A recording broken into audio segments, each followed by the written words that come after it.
camiyi boşaltmaya başlayalım. Karmaşa olmasın. Öndekiler biraz beklesin. Bahçe tarafından boşaltmaya başlayalım. Çimenler tarafından.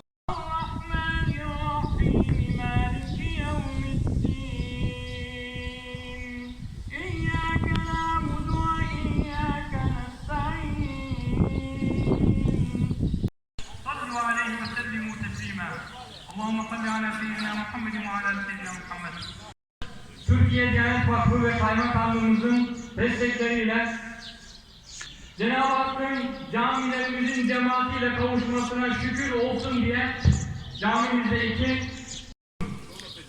aziz müminler, Cuma günü müminlerin bayramıdır ve bu bayram asr-ı saadetten bugüne bizden hüznü, üzüntüyü gideren Allah'a mahsustur.